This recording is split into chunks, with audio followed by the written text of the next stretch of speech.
In today's video, I talked to Paul Isaacs. Paul is autistic and started speaking about autism in 2009. Paul is now an autism speaker, trainer and consultant at A Second Voice. Today I speak to him about what the diagnosis stage was like for him.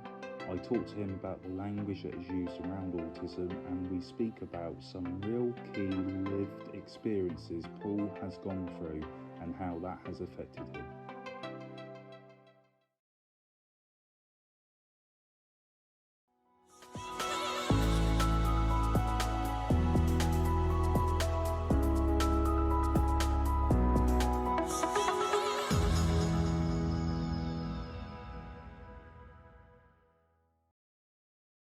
Hi all, and welcome to the last episode of this year's Autism Connections, and for the last interview I have got Paul Isaac. Paul, thank you for coming on. You're very welcome. So I always start the episodes by asking the sort of obvious question for me and you, which is, what's your connection to autism? Oh goodness, big question. I started doing advocacy work, speaking and training in around 2009, and it was just by chance. I used to work as a volunteer at an autism base, and they happened to have a flyer on the wall because they promoted a lot of autism stuff around the local area, obviously, and that's when they were looking for young speakers on the spectrum to talk about their life for about 10 minutes. It was more than me. There was a main speaker, and then there were other young speakers speaking at, I believe the venue was girls' school near Oxford. And that's really how it started. I mean, technically I was doing speaking before I formally got diagnosed, which was the following year at age 24. So that is really the start of the journey of being involved in autism. It was 2009. So how old are you now, Paul? 37. 37 now. Getting on. I know, it goes quick though. It does, it has, and I felt even in the last 5 years there's been lots of changes that in terms of language, in terms of representation, obviously working for A Second Voice since, I should say, formally, last year, although I've been involved with Vanessa for many years, but I actually work for her now. That kind of really opened my eyes to the diversity of autism in terms of culture, in terms of religion, race, things like that, things that are important.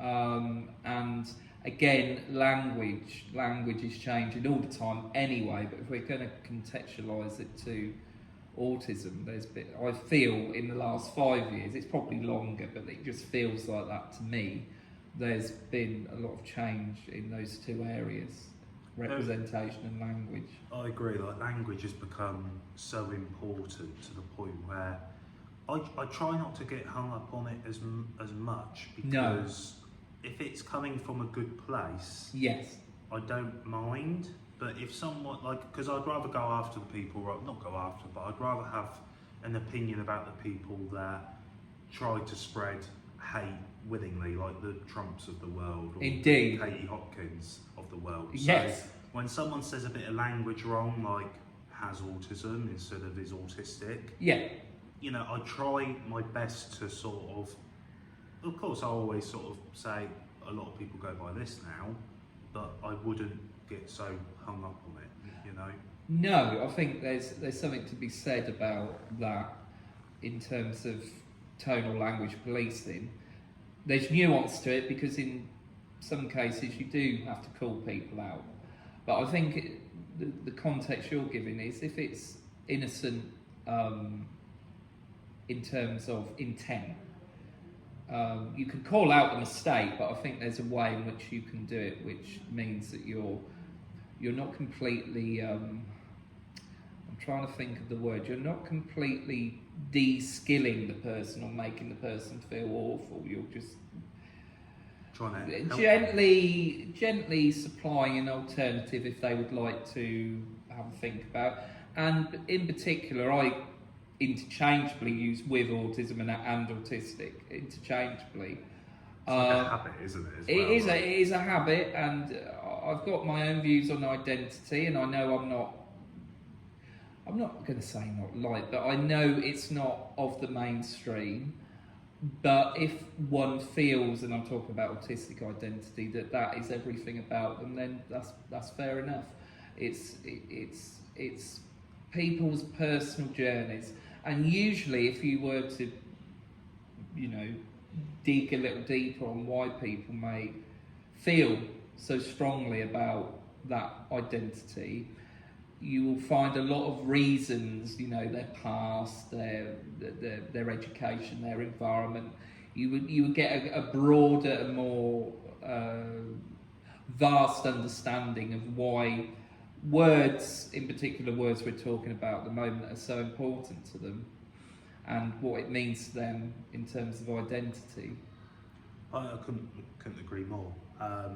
It is always, I think, imperative that when you're explaining your autism, you're explaining your autism in any way that you feel comfortable. So yeah.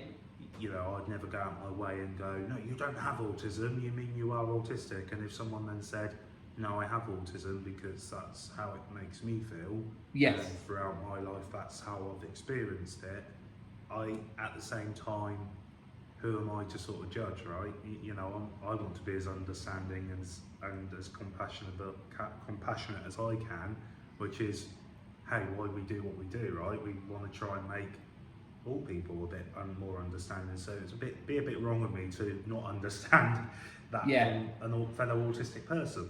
Yeah, I think there's good and bad in everyone, and that's an oversimplification. But what I mean by that is that you're not automatically going to get on with someone because you share something like autism or autistic. It's far more personal than that, isn't it?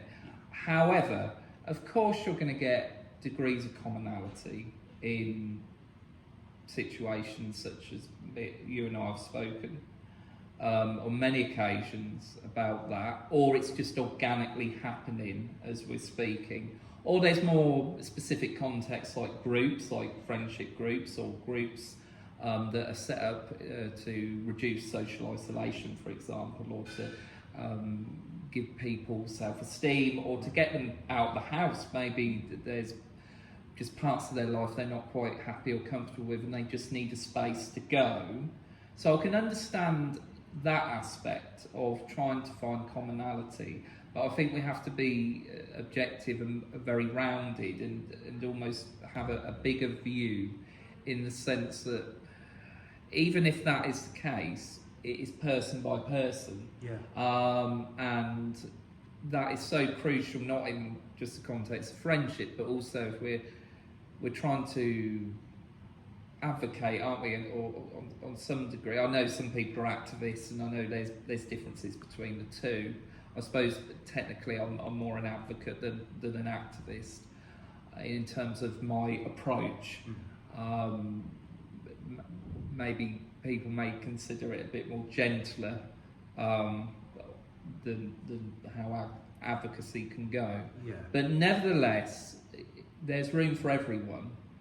There is room, even for people you disagree with, and even people who you strongly disagree with completely. Maybe it's not just simply their view on autism, but how that transcends into other areas of how you would change legislation, or how you would run schools, etc. Family dynamics, whatever. It's highly nuanced, and I share a similar ethos to you, which is I can't represent all, and I've even gone to the extent of making that absolutely clear when I do speeches, that it's just my take, and it's even just my take on other people, which is just my take. It's just my lens, and I think that's extremely important. It can actually aid in watering the watering down of autism and stereotypes. it can actually aid, because then it gets people thinking a bit more laterally about it. If you start going down the road of collectivism or groupthink or confirmation bias, you're actually creating, potentially breaking down stereotypes and then actually creating a whole new load of them, and they're repackaged. Yeah. And I see it sometimes. I mean, one of the stereotypes that used to really get on my nerves, to politely put it, is that all autistic people are logical and literal, and I've met some that just aren't. Yeah. To say it's the onus on the all. Yeah.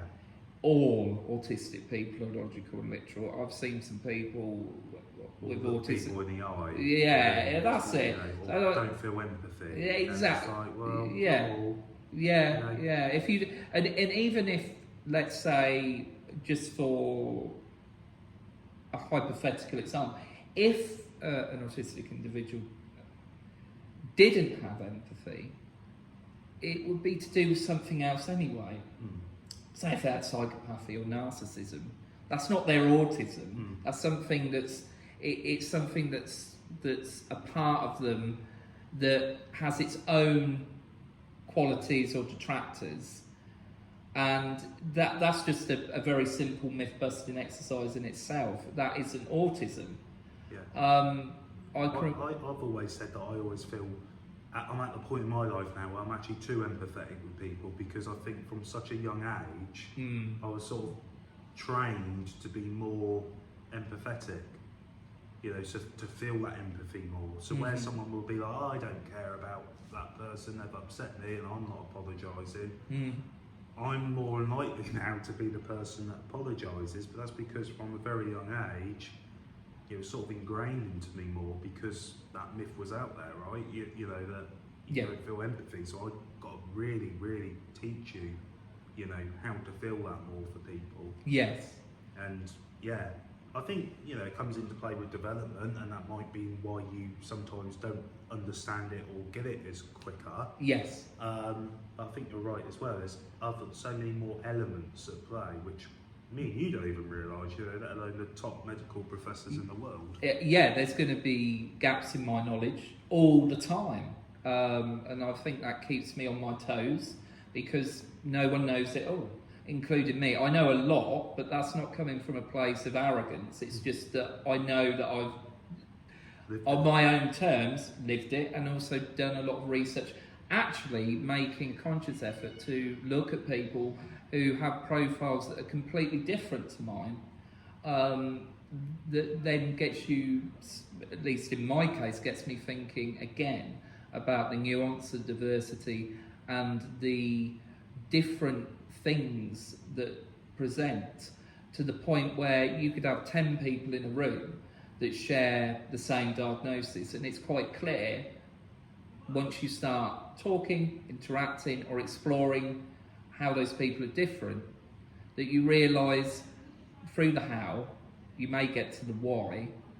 It depends how deep you want to go, but it'll be clear that despite sharing that one word, there's clearly individualism at play, that these people are all individuals in their own right. And communication profiles, sensory integration, sensory perception. I was speaking today about other aspects, health aspects, physical health aspects, metabolism, dietary disabilities, autoimmune conditions, collagen, you know, Ehlers-Danlos syndrome, things like that. All these can come along for the ride, because, to quote Donna Williams, and I quote her a lot, I'm not ashamed to say it, you know, as she said, autism is a fruit salad, in the sense that it's all these different ingredients, and you have to pick out what ingredients, using that analogy, are relevant to the persons in question that you are with. For some people it could be face blindness, for other people it could be alexithymia, for other people it could be social emotional agnosia, which is not reading body language, facial expression or hearing tone of voice. For other people, it could be language processing. For others, it could be dyspraxia. And then it can be a mixture of those different things. So even though I'm separating it, you could get 3 of those things that are being experienced by one person. But even if you've got 10 people who experience those same three things, the frequency and the individualism of how those are experienced between the 10 people will equally be nuanced. So even if they had this, even if you identified those three things, it still there'd be that personal, individual element. And you could put that in the context of education, you could put it in the context of employment, you could put that in the context of interpersonal challenges that may come, such as with friendships or relationships, whatever context you want. But nevertheless, just be mindful of how linear and three-dimensional autism is. When you say the word autism, you're really meaning a whole load of very, very individual things specific to each person. It really is that diverse. How do you feel when sort of people say, oh, well, everyone's got a little bit of autism? I personally don't get offended by it, because I think what they're trying to say is that because autism is a clustering of pre-existing conditions, and you don't call them autism until the stacking is autistic enough. So maybe what they're trying to say, this is me playing devil's advocate, is are they trying to say, I know someone with face blindness. Yeah. I know someone, so let's just look at that for a second. Face blindness has about, depending on what you read, statistically, some say 30%, some say 60% crossover. Mm. Are they trying to say that? Or is it that someone has semantic pragmatic challenges with language? Or is it that some people have, language processing issues and difficulties with filtering and mentalising language?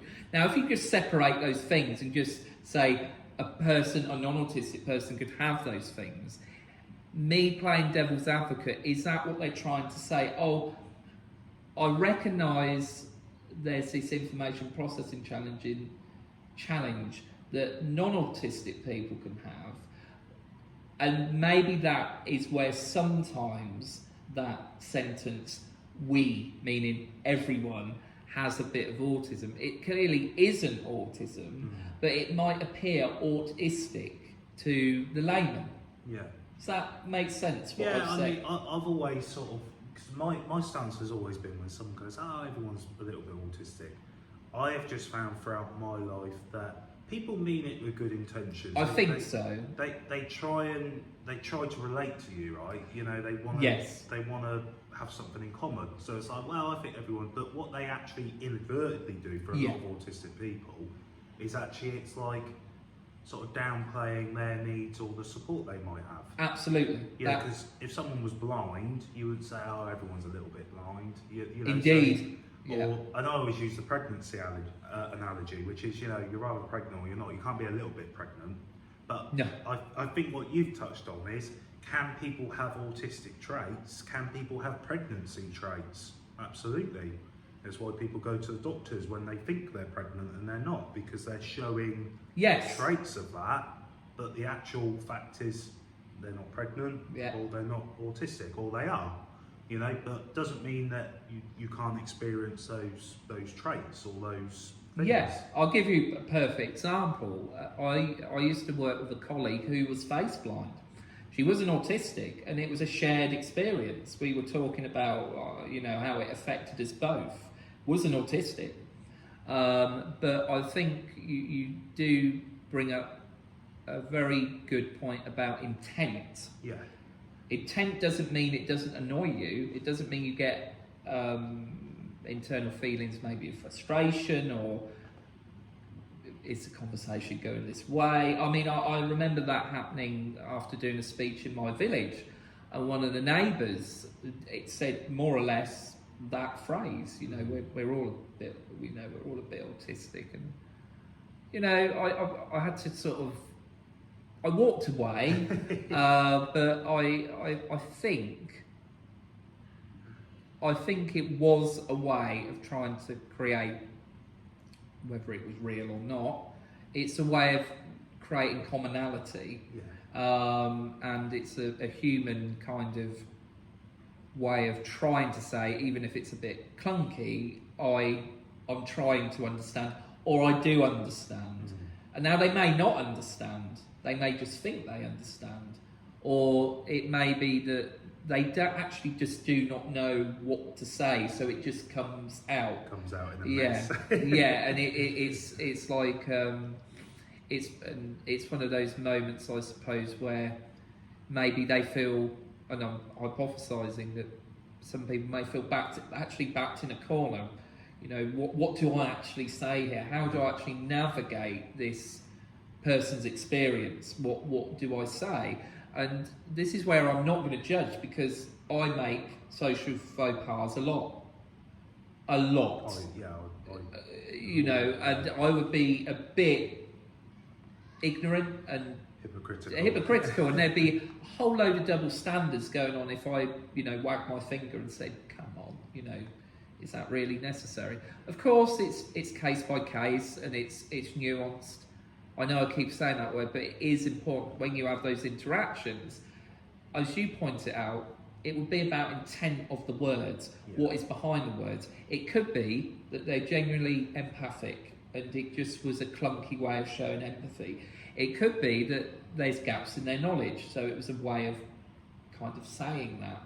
It could be that they may be passive aggressive and they may not be quite comfortable with what you said, so it's all about what is going on behind the words and the person directing them at the individual. I mean, I'm not a fan of separatism in the sense of non-autistic and autistic, in the sense that this separatism has always bothered me. Even in the early days of advocacy, I'm very much about bridge building, not creating those them and us categories. Yeah, because I think we have to be careful about doing that, because how do you create those bridges? If you keep making people feel like this, then how are you going to create that? It's quite a good point. Yeah, it's something that I think about community in general. Yeah. Communities are partly breaking down, not to sound too depressing, audience, but I'm just going to give the example of my village.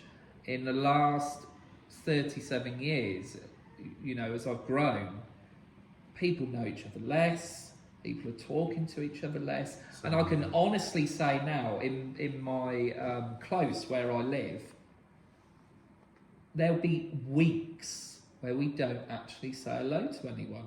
Seriously. That bothers me. That bothers me for all people. Do you think that's a societal thing, or like how everything's changed with technology, that people think, oh, we don't say hello to each other anymore, you just... I think it does. I think technology is so powerful. I suppose I come from the millennial generation. You know, my parents are baby boomers, I'm millennial. And I suppose the millennials, sort of early millennials, I was born in 86. The computer games you had were at the arcades. Yeah. Mobile phones were like bricks and quite a novelty. So my interest in terms of imagination was going out. I was blessed to live in a village. You know, it was very beautiful, rolling fields, nature, really idyllic and picturesque. I suppose what technology is changing is how we're communicating, and what it shifts people's needs, what you need in your life. If you think about computer games and things like that, when I was in the 80s, it was early days with consoles. You know, you had the Mega Drive, you had the Master System, you had the Nintendo, you had the Atari before that, and I think there was sort of early games. Was it Pong or something in the 70s? Yeah. And it was slowly building up, wasn't it? You had the arcades, Space Invaders, Pac-Man, things like that. So, but it was kind of restricted to an area, like in a pub or in an arcade. Then it was slowly about home entertainment systems. And I think that's when it really started changing. That, guess what? You don't have to go out to an arcade. Yeah. You can have this in your bedroom. And then online. Yeah. So I think you're bringing up a very good point about not just expectation, but actually what the child or teenager feels they want when they come home. It's all about online presence as well. You know? Very much so. Yeah. I've noticed that with like streaming gamers. This is all new to me. It's only that I've looked on YouTube, and the amount of money some of them get. There's monetization. They almost run them like businesses. These young people are made, aren't they? Yeah. And I question it. At the same time, great that you've got autonomy. Great that you've made it in the sense you've got your own business. But I question the mental health aspects of it, being balanced. I think it's hard. I think you're right. I think it's hard for young people as well, though, because there's such an impressionable audience out there. Indeed. And what they don't realise is the guys like Mr. Beast or Logan Paul, all these guys are massive, massive marketing teams and Really. editing behind them. You know, that you don't see. You know, like if I was like what we're doing now, I'll go home, I'll edit. It'll be me and my MacBook, and you know. But I've seen these YouTubers. They've got 6 editors. You know. Wow. You know, they've got a sort of production team. You know, making their content, and they've got to. Don't get me wrong. They had to start somewhere. So at one point, it would have been them in their room. You know. Absolutely. You know. But Yeah. a lot of younger people now will look at it, think it's easy to do, try it, realise that it's not so easy, and it's a bit like, oh God, what am I going to do? I didn't do well at school because I was watching Logan Paul and KSI, thinking that's going to be what I'm doing. Yes. Yeah. I think you bring up again an interesting point about environment. You know what you'll get, the supply, the psychological supply of what you're getting from your environment, and it builds up a model in your head of what you'd like to do, and that's fine. When one is young, we have dreams and aspirations. Some of them turn out. I wanted to be a dentist when I was 16, believe it or not. I realised that wasn't the case, but nevertheless, I would have been scared if you yes. would have been a dentist. Yeah. Not because you would have been bad, I just don't like the dentist. No, I'm fascinated by it and still am. But nevertheless, things changed because there's medical school and there's actually a lot of very complicated things you kind of need to get through in order to become a dentist. So I found that really interesting how when my career changed, it was not through choice, it was literally chance. I didn't necessarily want to be a speaker. It just so happened that that's what I saw in the autism base I was volunteering for. And So is that what sort of led you to get that diagnosis at that age? Or did you suspect it already? It was crisis. I'd mentioned the word when I was 18 and to my parents, and it was poo-pooed in the sense that it's a word, and you seem to be, you know, it's just a word is what was said to me, and I can understand why. At that point in time, I was a teenager. My parents weren't, well, none of us were clued up on it. So you have to kind of contextualise it to the time that it was said. Problem is, what happened was the crisis element was I started working at 15, and I worked at this establishment for about 5 years. And unfortunately, what happened in, I'd say, the last year to 6 months was bullying. It was subtly getting worse, but in the last 6 months, it was horrendous. And I had a nervous breakdown, so I went through adult mental health services, and this was in 2007, so we're going back quite a few years. Yeah. I was 21, and I went through the service. It's changed dramatically now. No Autism Act, no Equality Act. Yeah. Face to face, that was good, but as you said, legislation completely different. And I had diagnosis of 2 personality disorders. I had a temporary bout of psychosis, auditory hallucinations. So I was very poorly, and it was a trying time for me and my parents, because obviously from the parents' point of view, my parents' point of view, it's very distressing to see their son so poorly. I was self-harming, I attempted suicide. It was probably the worst thing for a parent to observe. After that, I got a wishy-washy diagnosis, by the way. The conclusion was by the specialist, who was not long until he was retiring, I believe, or at least that's what I thought. It gave me this diagnosis of Asperger traits with a complex personality. And it was that was really odd, because it was non-conclusive, and it was also it wasn't there, it was an interesting diagnosis, but it didn't really answer things. It was not giving me clarity, because even if that was the diagnosis, which it turned out not to be, he didn't explain it, and this is what I wanted. Do you think he could? He couldn't. He really struggled, and it's because partly he wasn't a specialist. It's no discredit to him. I would have actually been far more comfortable if he actually took accountability at that point, because he could have done and said, actually, I don't know, or I think it's this, but let's get a specialist involved. But it didn't happen.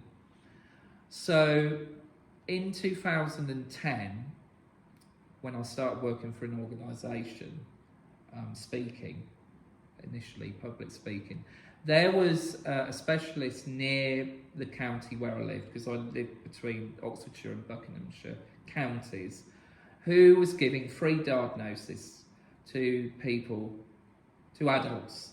Wow. Who didn't have a learning disability, and that was gold dust, because and I've never heard of it since. Same. I was going to say, I've heard of. Yes, he's a really nice chap, and he diagnosed me. I mean, again, functioning labels. I'm still. I mean, functioning labels aside, I've got to say what the diagnosis is. It was high functioning autism and obsessive compulsive disorder. So that was the diagnosis, and that was through. My parents were present, so it was a rigorous look at my developmental history, speech and language, education, all the aspects. What I don't know if it's used so much anymore, because remember what I was saying about language change and triad of impairments. I mean, that seems so antiquated now, but that is what was being used to diagnose me. So that is when the diagnosis happened at 24. You've got to take into account, I went through a mental health crisis at 21. It's still quite a long time between the two. And yeah, it was helpful. It gave me a context, which I think... It's sad that you had to go through that though to get to that point, Yes. Yeah, it could have been different, couldn't it, in terms of reaching a crisis point of that level, where actually it was at one point my life was at stake, or my idea that I was not of worth. I mean, it wasn't nice for my parents, because my mum actually read the note I was going to leave. Very, very harrowing, from, again, I'm trying to look at it from my parents' point of view. Must have felt so out of control. I mean, you could say I was failed by the system. I don't think that would be a completely inaccurate observation. But I think it was about, and it's not me judging the professionals, I think there just was a genuine lack of skill set. And again, you quite rightfully pointed out about legislation. Yeah, just wasn't there. Yeah. Even when we're talking 2004, I think I got my autism diagnosis. Right. And even then, my mum went to the head teacher and said, I think he's autistic. And she just went, he's not autistic, he's just naughty. Indeed. And that was the general sort of observation of it. Yes. So it doesn't surprise me, you know, even to the point where I've grown up, and because I've also got ADHD, I've had so many side effects now later on in life because of my ADHD medicine. Yeah, I've heard. You know, so that is one of the reasons I may have epilepsy. You know, that's one of the reasons why I might now have a kidney condition. Yeah, so, you know, because again, and I think you're right, because professionals just like, take all these tablets, it'll be all right. And If your body can't metabolize them, you know, you can get kidney disease. I've heard of, and don't get me wrong, I've heard of these tablets, if they're not monitored or if they don't understand your metabolism, you know, how your body, because your kidneys filter stuff. yeah, And if they can't filter properly, it can cause lots of problems. I'm really sorry to hear that. And considering it was caused by something that was meant to help you. exactly, yeah. Yeah. I mean, it's sort of, you finally get your head around it, and then it's like something else. But Yes. you know, I hope that the world is a bit more aware, and the professionals are. Yes. Even when I talk to people now and they say, what do you think of medicine? I always say very low dosage and more therapy, cognitive behavioural therapy, you know, especially when it comes to like ADHD, OCD. But the problem that we've got is, and me and you both know, is the funding and the services are just That's not correct. there. Yeah, and I think the medication is Sort of a quick fix, isn't it? It's a plaster. I could give you an example of mismanagement of meds from a friend. I won't name them because it's confidential, but it's a shocking story, really, in some ways. This individual was given a high dose of citalopram pre-puberty. Okay. And what she started describing was electric shocks in her brain. So like these sparking sensations. Initially they were saying, what are you talking about? Nevertheless, I've done a bit of research on citalopram. And that is, it's like neurons. You're literally feeling the electrical activity in your brain. And it's permanent. So it's permanent. And the high dose, pre-puberty, small stature, metabolised. The body was struggling to metabolise the tablet. And that was small dosage as well, or was that? They put her on a high dose of it, which I've never got that. I've never understood it. No, and I mean, I'm going on into other areas, but I know sometimes when I take penicillin, they always ask, do you have side effects? Oh, how do you know? But I've actually know now I have to tell them something because I had a salivary gland infection. So this gland doesn't work, it basically just filled up full of pus. And I had, you know, I told you about my wisdom tooth. Yeah. I had to have the other tooth out. I had a deep filling and sadly the root got infected and I was on penicillin. But what I noticed when I was on penicillin, I started getting palpitations and they were really, really noticeable. It wasn't just a slight thud. And I looked on, you know, side effects for penicillin and it talked about bradycardia and arrhythmia. I thought, okay, so cardio stuff. I'm an anxious person anyway. I don't think I need any additional issues because I know because of anxiety I get a racing heart at times, not all the time. The citalopram just takes the edge off it. Do you understand what I mean? It's not it's not taking it away. No. It's just taking the edge off it. And there's going to be certain scenarios like with my dad yesterday where that life experience is just going to make you upset, regardless of if you're on. You need to feel. Yeah. You do need to feel. And I did one of the things that actually, and this is personal, I want to say this to the camera, it's personal, I'm not representing all here. The one thing I did miss when I did take citalopram, and I was only taking 5 mg, I'm on 20, which seems to be my level, and that is personal, by the way, folks. When one is talking about tablets, it's highly individualised. Don't take tablets that you don't know what they're going to do, and certainly don't lower or up your dosage without letting a professional know. I can't stress that enough.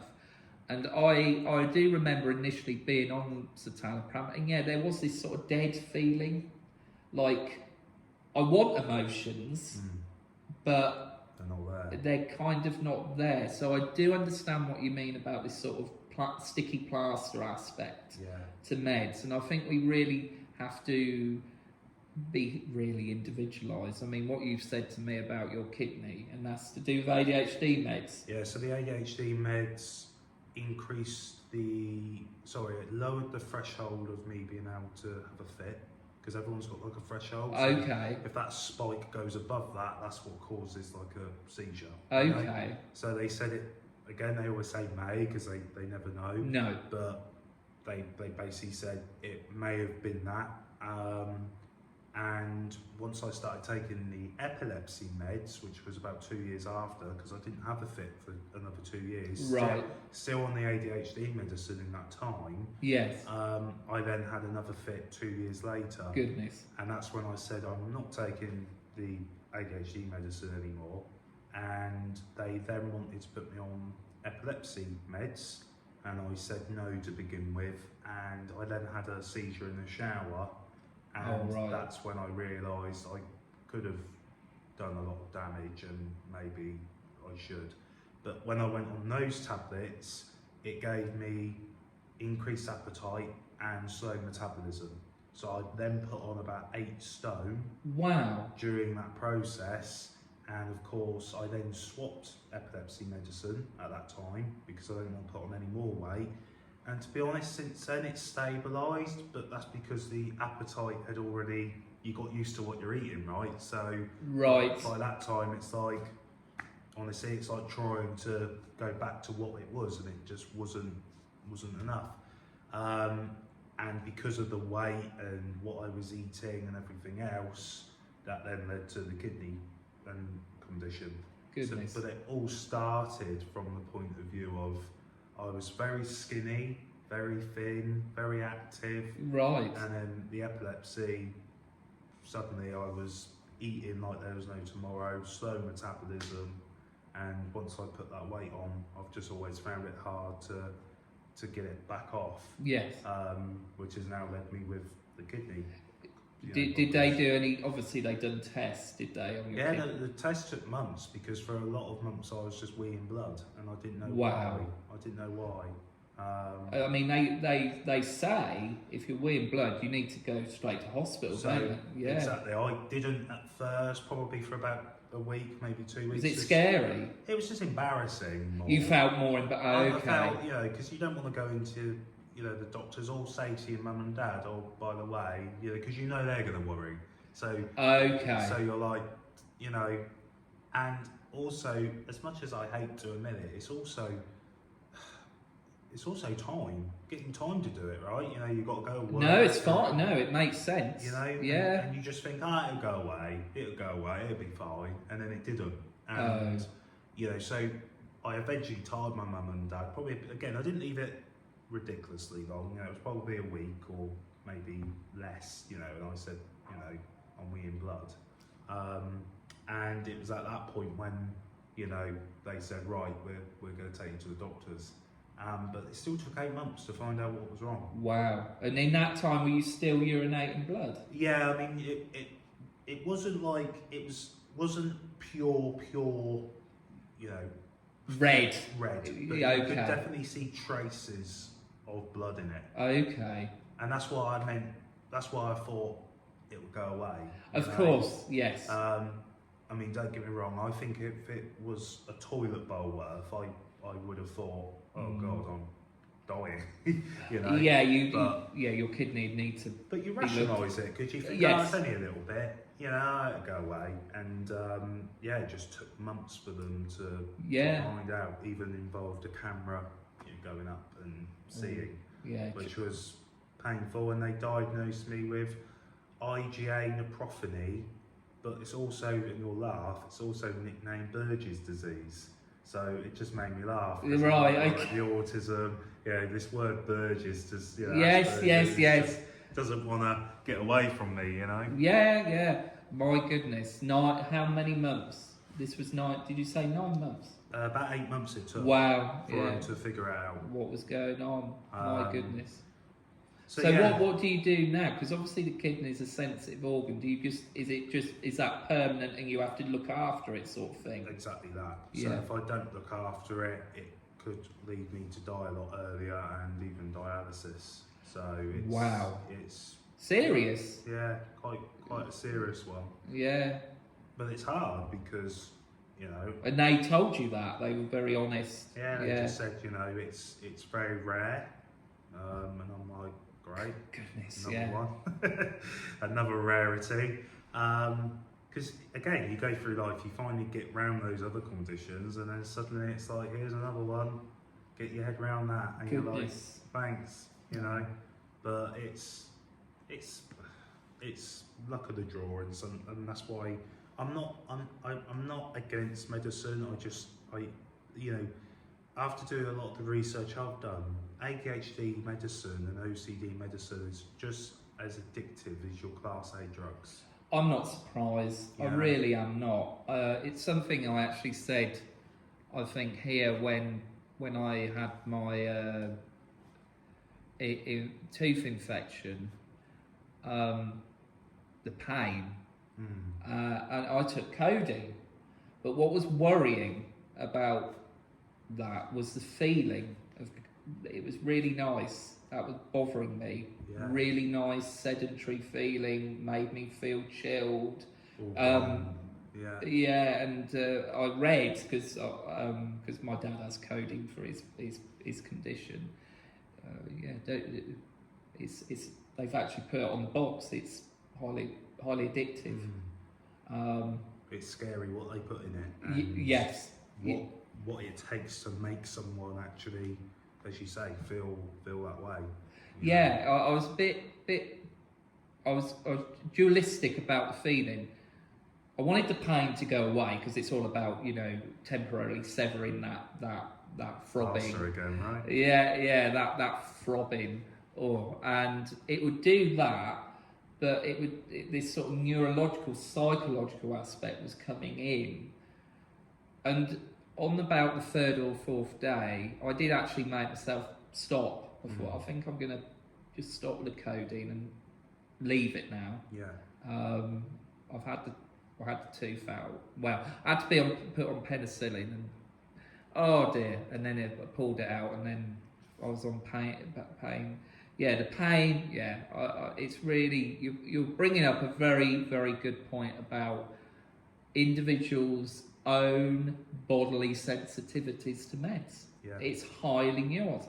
My father, who's been poorly of late, he's on so many tablets, and he's so lucky. But in one way he is. But the prednisolone, which he takes, which is an anti-inflammatory drug. It's interesting you say about ADHD and appetite. With prednisolone, your appetite just goes up. And also, what it also does is it releases artificially lots of cortisol. So his energy levels artificially are being increased. So what it does, it almost creates this artificial burst of energy, and you can almost feel the heat off him because it's cortisol, it's adrenaline, it's pumping through him, and it must be an odd feeling when you're not actually doing anything either. I'm kind of sort of trying to get in my mind feeling that adrenaline. His breathing even changes.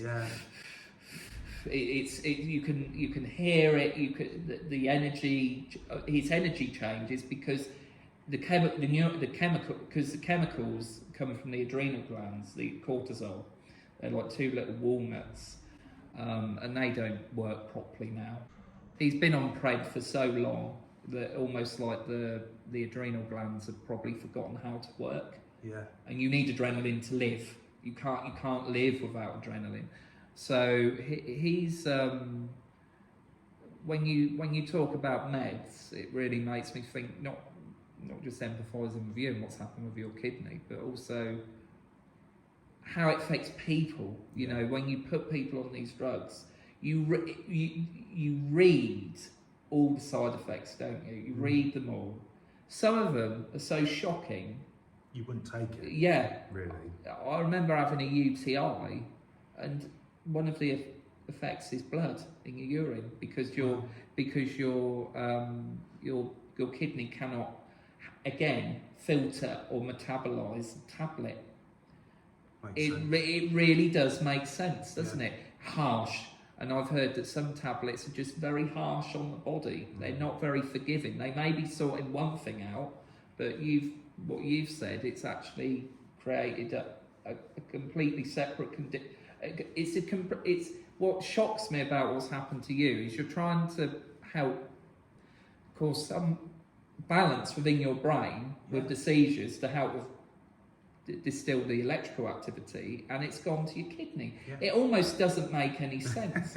You know, your brain's here, your kidney's down here. It's just such a knock-on effect of everything, right? So yes, but when you think about a tablet, I always think of it as it's food. Food is chemicals, so a tablet. So if a tablet is not going to do you much good, that's going into your stomach, that's going into your bloodstream, and it's got to come out. So it's got to go through the digestive system, it's got to go filter through the liver, it's got to filter through the kidneys. That's its last port of call before it comes out of you. And if it's abrasive, it really does make sense why sadly things happen. Sadly, what has happened to you? It sounds to me, and you can correct me if I'm wrong, that that research is imperative if people are getting these life-changing side effects. I think it is, and I think hopefully the days of just throwing tablets at kids are done. You know, I remember being at school and I remember being diagnosed with the ADHD, and you know, I was put on tablets very quickly, and you know, thank God for my mum, but you know, she kept hearing from the teachers, "Oh, Max is so more well behaved," but the reality was that I was in a zombie mode. Yeah. I was doped. I was absolutely doped to the eyeball. Yeah. And if there's a good year of my school, I can't remember because I was just sort of sedated, you know, but sat there. Yeah. I might as well not have been there, right? So I hope those days are gone, but I do worry about the services and the funding and whether or not it still happens. And I'm not trying to, I hope I don't offend professionals here because that's not my intention. But I think you can make a firm correlation that if this was a drug that was illegal, what would you do? You would try and get someone off them. Yeah. If a legal drug that has gone through a legal process, and there's all sorts of legislation, isn't there, with legal drugs, if it's going to have a similar effect where you're high or you're doped or you're semi-conscious or you're just having this almost dissociative episodes because you're on a drug that is in theory meant to help you learn, it's made you present physically in the classroom, but it sounds like absent in the mind, and that's really worrying, very worrying. And may I ask, did you have any monitoring? Did they ever monitor you on the meds? I think the biggest problem was you go to CAMS, but you'd be seen every like 6 months. So do you know what I mean? So it's still like 6 months worth of sort of damage being done. Okay. Know? Because unless you're getting correct information from teachers that understand it enough, and you know because they weren't reporting to my mum, "Oh, he's doped up." What they were reporting was, "Oh, well, Max is a lot more behaved because he's not interrupted and he's, you know, paying attention." But over time, that would then happen more at home, and my mum would see it. And it's not like, "Oh no, he's concentrating more," or you know, he's actually listening to me. It's actually the opposite. He's just not Max anymore. Okay. You know, he's not our sort of funny, you know, kind but also mischievous child. It's just a walking, talking corpse, you know. Yes. To put it probably a bit more harshly. So I think by that time you then realise, and then you go back to CAMS, and then you say, okay, my kid has been on these tablets for 6 months, and the teachers have been telling me it's been great, but of course they are, because they're not getting any of the aggro anymore, you know. They, you know, at that time, yeah, hopefully, you know, again, the understanding back then just wasn't there. No, it really wasn't, and it sounds like what one would hope is that rather having a surface response, which is not even getting to the guts of what's going on or where you can go, that there's more intricate and person-centered plans. Well, hopefully someone goes, yeah, he's not as hyper anymore, or he's not interrupting, but I hope people, the teachers now that are trained in it, would actually go, but you can tell he's just not physically, mentally there. Exactly. You know, I suppose it does lead me a little bit on to my last question, which is, it's a bit of a hard one, but I will try and ask it as best I can. If you had to explain autism in a nutshell to somebody that's never heard of it or is getting into teaching, what's the sort of best way you would explain it? I've always explained it as like, I'm in a play, everyone else has got the script apart from me. Okay. What's sort of your best way of explaining it? Goodness, that's. I know it's a bit of a think hard one. about. Yeah, I would say that the best way to explain it to a layman, because that's how I'm trying to think about this currently, is firstly what I would say in a nutshell, but it would need explanation afterwards, is I would say all autism is a clustering of pre-existing conditions in neurology and or biology. So that's the first thing I would say. And what you then have to do is look at it from the whole. So look at those different things, what we mentioned earlier on in the interview. And then what you do after that is you start making it specific, individual. You start working. It's almost like an ethos thing, because the greatest things I've done in my work is fail, because then it gives you you learn more, and it forces you to look at things differently, try something out. I often say failure is a friend. So there's sort of two quotes really. There's what autism is, which is a cluster of pre-existing conditions in neurology and biology. That's sort of partly myth busting as well. Don't be scared by this, and I can understand it words can scare, particularly technical words that I use. But humanise them, think about the human behind them and living them, and hopefully that answers your question. Then the second is just tacked on really, it's an ethos, you know, see failure as your friend, see it as something. First attempt in learning, right?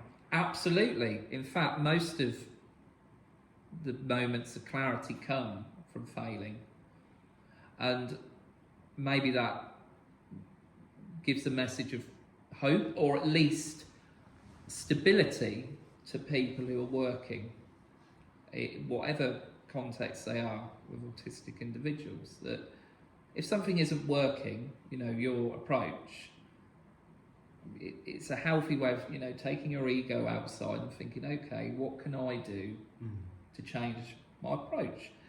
And hopefully, I'm doing sort of blue sky thinking now, you would hope that within the teams, say it be education, employment, wherever, day centres, care homes, whatever context, that you'd in an idealistic world, you'd have a team that is open-minded, that is willing to learn, willing to change, willing to adapt, willing to be balanced, willing to be objective, are willing to promote autonomy, empowerment, you know, all those things that build bridges with people, with human beings. In the end, don't forget that an individual's humanness. You you know, the wanting to connect, the wanting to be a part of things, the wanting to belong, to the wanting to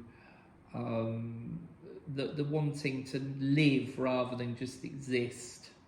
You know, that sense of living.